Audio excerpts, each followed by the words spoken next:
Assalamualaikum warahmatullahi wabarakatuh. Akan saya Nindi Hapsari Ningtyas dengan NIM H5401221024. Pada kesempatan kali ini, saya akan menjelaskan materi terkait ARDL pada mata kuliah Ekonometrika Lanjutan. Baik, langsung saja saya mulai pembahasannya. Yang pertama yaitu terkait dengan apa itu ARDL atau di sini saya mulai pembahasannya itu dengan format 5W plus 1H. Oke, yang pertama apa sih yang dimaksud dengan ARDL? Jadi ARDL atau Auto Regressive Distribute Lag itu adalah model regresi dinamis yang digunakan untuk menganalisis hubungan jangka pendek dan jangka panjang antara variabel dependen dan independen dalam data deret waktu. Nah, keunggulan dari ARDL ini adalah dapat digunakan meskipun data memiliki tingkat stasionaritas yang berbeda. Namun, model ini tidak dapat diterapkan jika terdapat variabel yang terintegrasi di orde 2. Seperti itu. Selanjutnya, why? Jadi, kenapa sih kita harus menggunakan ARDL? Karena model ARDL ini memiliki sejumlah keunggulan dibandingkan metode lain seperti Johansson atau Angle Ranger. Jadi yang pertama keunggulannya yaitu ARDL ini fleksibel dalam menangani variabel yang tidak semuanya stasioner pada level. Yang kedua, ARDL ini bekerja efektif meskipun dalam ukuran sampel yang kecil. Yang ketiga, ARDL mampu mengestimasi hubungan jangka panjang dan jangka pendek dalam satu kerangka model. Selain itu, dengan adanya metode bounds testing, ARDL ini memudahkan dalam menguji adanya kointegrasi antar variabel. Selanjutnya, Jadi, siapa sih yang bisa menggunakan ARDL? Jadi, ARDL ini banyak digunakan oleh para peneliti ekonomi, akademisi, pembuat kebijakan, bahkan analis data. Mahasiswa tingkat lanjutan juga sering menggunakan metode ARDL ini dalam penelitian skripsi atau tesis ketika berurusan dengan data deret waktu. Model ini sangat berguna dalam riset ekonomi makro, moneter, keuangan, dan sektor publik. Selanjutnya, when atau kapan sih kita bisa menggunakan ARDL? Yang pertama yaitu ketika tujuan penelitian itu adalah untuk memahami di mana hubungan jangka pendek dan jangka panjang antar variabel. Yang kedua yaitu ukuran sampel penelitian terbatas atau kecil. Yang ketiga yaitu ketika peneliti ingin menghindari langkah pra-uji stasionaritas yang ketat seperti dalam model kointegrasi tradisional, seperti itu. Selanjutnya yaitu where. Jadi di mana sih ARDL ini bisa digunakan? Jadi ARDL itu banyak diterapkan dalam studi ekonomi makro seperti hubungan antara konsumsi dan pendapatan, pengeluaran pemerintah dan pertumbuhan ekonomi, atau nilai tukar dan inflasi. Model ini juga digunakan dalam analisis pasar keuangan, kebijakan moneter, dan perdagangan internasional, baik di sektor publik maupun di sektor swasta seperti itu. Jadi yang terakhir, how atau bagaimana sih kita bisa menggunakan ARDL gitu. Yang pertama yaitu uji stasionaritas. Jadi dengan memastikan tidak adanya variabel yang berordo 2 di sini. Kemudian ada penentuan lag optimum. Itu gunakan kriteria informasi, ada AIC, ada SBC untuk memilih panjang lag yang terbaik. Ketiga yaitu untuk dengan melakukan pengujian keintegrasi. Lakukan bound testing untuk mengetahui apakah terdapat hubungan jangka panjang antar variabel. Dan yang terakhir yaitu dengan estimasi model ARDL-nya. Jadi ARDL ini dianalisis saat ada kointegrasi jangka pendek untuk respons cepat dan jangka panjang untuk hubungan yang stabil seperti itu. Baik, cukup sekian untuk materi ARDL yang bisa saya sampaikan. Selanjutnya saya akan melakukan analisis ARDL dengan menggunakan software Stata. Selanjutnya saya akan melakukan analisis ARDL dengan menggunakan software Stata. Nah, di sini saya sudah punya datanya ya. Di sini ada harga emas, ada nilai tukar dolar, ada harga minyak dunia, ada suku bunga, dan juga ada yang terakhir itu PE ya, atau singkatan dari di sini tuh saya buat singkatan-singkatannya.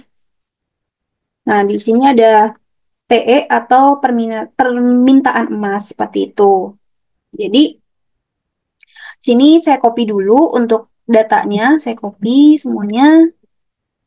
Ini angkanya aja yang di copy ya. Terus langsung Nah, sekarang kita masuk ke software statanya, pilih data, kemudian data editor. Nah, di sini langsung aja kita copy, kita paste, langsung variables name. Nah, ini udah keluar ya. Ya, selanjutnya kita mau eh, nambahin kolom waktu gitu. Karena sih belum ada kolom waktunya, jadi kita mau tambahin kolom waktunya. Sini kita ke Kumin, terus ketik di sini new t, gen t maksudnya, gen t sama dengan underscore n gitu, terus enter.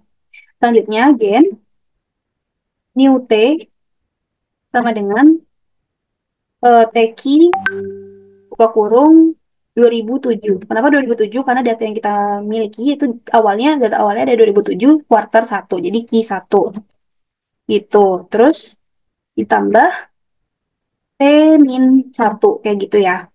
Langsung aja kita enter. Nah, di sini kita lihat lagi di data editor.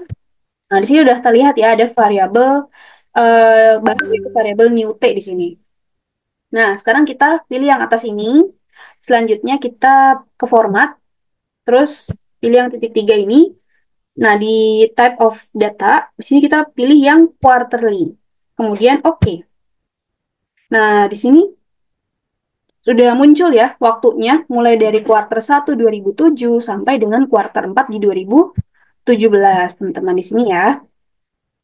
Nah, sekarang kita pergi ke komen lagi di sini. Terus kita ketik di sini tsat, tsat new t. Zoom, enter. Nah, di sini kelihatan ya kalau time variables kita itu di 2007 kuartal 1 sampai 2017 kuartal 4 dengan deltanya adalah 1 kuartal. Nah, sekarang kita akan melakukan uji stasioner dengan ketik di sini komen. Jadi kita uji stasionernya itu diketik satu-satu ya, kita cek variabelnya satu-satu. Yang pertama yaitu dari harga emas dulu. Jadi sini ketik the fuller HE atau singkatan dari harga emas kayak gitu. Langsung aja kita enter. Nah, di sini terlihat ya bahwa tes statistiknya itu dia lebih besar dari critical values di 1%, 5%, dan juga 10%. Menandakan bahwa data yang kita miliki ini belum stasioner. Dan juga p-value-nya itu juga lebih besar dari 0,05, sehingga datanya kita simpulkan bahwa harga emas ini belum stasioner. Kemudian kita akan melakukan first difference. Di sini kita ketik the fuller d.he. Langsung enter. Nah, di sini udah terlihat ya, kalau tes statistiknya ini sudah lebih kecil dari critical value di 1%, 5%, dan juga 10%. P-value-nya juga dia lebih kecil dari 0,05, sehingga datanya sudah stasioner di first difference. Kemudian kita lanjut cek uji stasioneritas di variabel yang selanjutnya, yaitu tukar dolar atau TD. Jadi kita ketik the fuller TD. Nah, di sini juga dia belum stasioner datanya karena tes statistiknya itu masih lebih besar daripada critical value di 1%, 5%, dan juga 10%. P-value-nya juga di sini 0,9, jadi dia masih lebih besar dari 0,05 sehingga datanya belum stasioner. Nah, kita akan melakukan first difference juga dengan ketik the fuller sama kayak tadi. Di sini bedanya d dot masukin variablesnya yaitu TD atau tukar dolar. Nah, di sini sudah terlihat ya kalau tes statistiknya itu min 4. Jadi dia sudah lebih kecil daripada critical value di 1%, 5%, dan juga 10%. P-value-nya juga sudah lebih kecil daripada 0,05. Sehingga datanya ini sudah stasioner di first difference gitu. Nah, selanjutnya kita akan cek stasioneritas dari MD atau minyak dunia. Ketik di sini the fuller MD. Enter. Nah, di sini dia juga belum stasioner karena dia min 1,9, di sini min 3. Jadi dia datanya ini tes statistiknya ini masih lebih besar daripada critical value. Uh, jadi uh, dia belum belum stasioner di level, sehingga kita harus melakukan first difference juga. Ketik di sini the fuller.md. Enter. Nah, di sini baru tes statistiknya itu dia di sini lebih kecil daripada critical value di 1%, 5%, dan juga 10%. P-value-nya pun dia sudah lebih kecil daripada 0,05 sehingga disimpulkan bahwa MD sini, data MD ini udah stasioner di first difference. Selanjutnya kita cek variabel suku bunga. Kita ketik the Fuller SB. Enter. Nah, di sini juga dia belum stasioner di level karena tes statistiknya ini masih lebih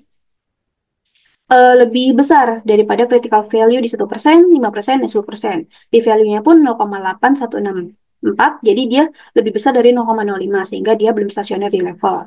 Sehingga kita harus melakukan apa? Kita harus melakukan first difference. Di sini kita klik the Fuller dot SB. Langsung kita enter.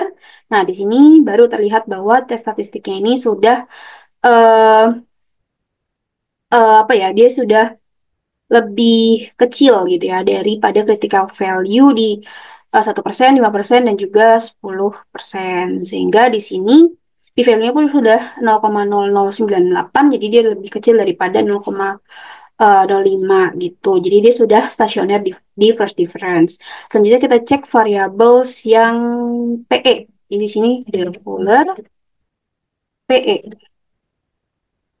Nah, kalau di sini dia sudah stasioner ya di levelnya karena tes statistiknya ini dia lebih kecil daripada critical value di 1%, 5%, dan juga 10%. Dan juga dia di sini p-value juga sudah lebih kecil daripada 0,05 sehingga data variables PE atau permintaan emas itu dia sudah stasioner di level seperti itu. Nah, selanjutnya kita akan melakukan uji kointegrasi.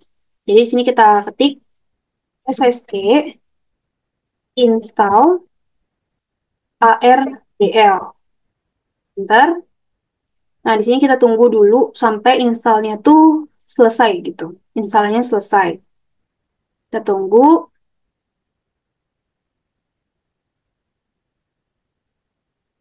Nah, kalau udah gini udah selesai ya, ada installation complete.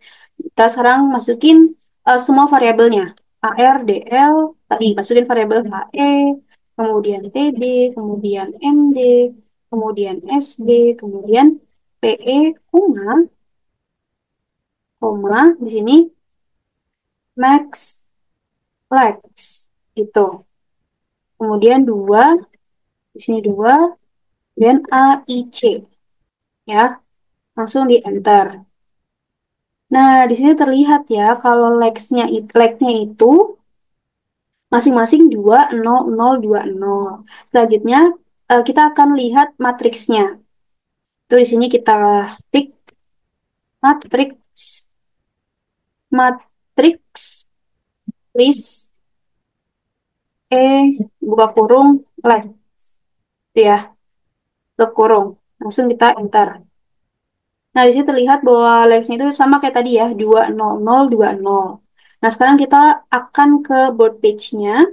Kita ketik di sini ARDL, HE, TD, MD, SB, kemudian PE, koma, like. Nah, kita masukin tadi 2, 0, 0, 2, 0, tutup kurung, terus EC, atau EC-nya adalah error correction ya. Langsung kita enter. Nah, di sini terlihat di bagian coef yang ADJ ini, itu kan nilainya negatif min 2, min, pokoknya minus kan di sini, minus 254 ini. Nah, yang berarti bahwa dia itu signifikan. Dan juga di bagian P, value-nya itu juga dia lebih kecil dari 0,05. Sedangkan di bagian LR ini, di coef-nya ini, dia tuh untuk yang TD itu dia nilainya positif sehingga dia tidak signifikan. P-value-nya juga dia lebih dari 0,05 sehingga dia tidak signifikan. Kemudian MD dia juga nilainya di sini positif dan di sini juga dia lebih dari 0,05. Jadi dia tidak signifikan nih untuk TD dan MD. Sedangkan yang PE pun sama. Dia nilai sini positif, di sini juga dia lebih, P-value-nya lebih dari 0,05. Sehingga untuk TD, MD, dan juga PE, itu nilainya datanya tidak signifikan, nilai tidak signifikan. Kemudian kalau untuk SB atau suku bunga, itu dinilai negatif. Dan P-value-nya juga dia lebih kecil dari 0,05 sehingga dia itu signifikan. Seperti itu. Nah, sehingga di sini bisa disimpulkan bahwa hanya variabel SB aja, suku bunga saja yang mempengaruhi HE di sini atau harga emas dalam jangka pendek seperti itu. Nah, sekarang kita mau cari tahu secara jangka panjangnya.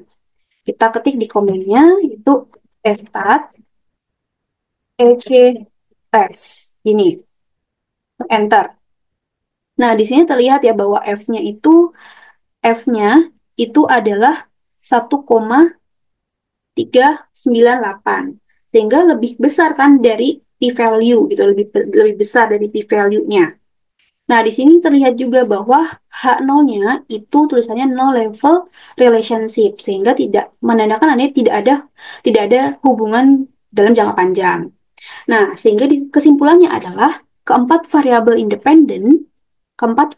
independen itu tidak memiliki pengaruh jangka panjang terhadap variabel dependennya kayak gitu. Nah, sekarang karena F statistiknya itu melewati p-value dan level kointegrasi di 10%, 5%, 1%, itu juga eh, apa ya?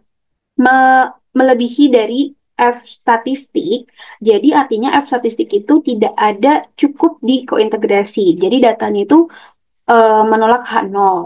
Kesimpulannya adalah tidak ditemukan hubungan jangka panjang semua variabel independen dan tidak mempengaruhi variabel dependen dalam jangka panjang seperti itu.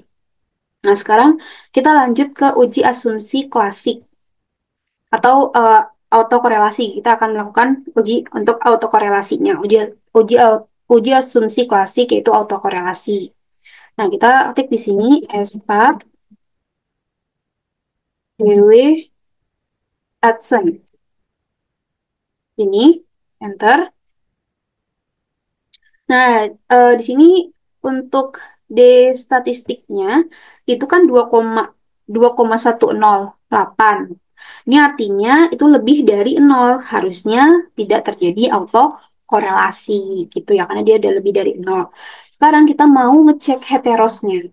Kita di sini ketik SSC install white. Nah, kita tunggu ya sampai instalnya selesai. Oke, ini lagi. Nah, udah selesai. Installation complete. Sekarang kita ketik lagi di komen stat imtest, koma, white, langsung enter. Nah, di sini untuk probability-nya itu kan 0,4274. Artinya dia itu lebih dari 0,05 sehingga tidak ada masalah heteroskedastisitas kayak gitu. Selanjutnya kita akan melihat variansnya. Oke, ketik di sini fsc install version 6.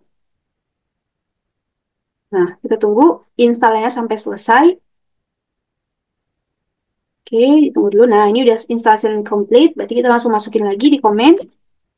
Version 6. Masukin variabelnya HE, PD, MD, kemudian SB, dan juga PE. Kemudian koma, spasi, CS, buka kurung, version, tutup kurung, kemudian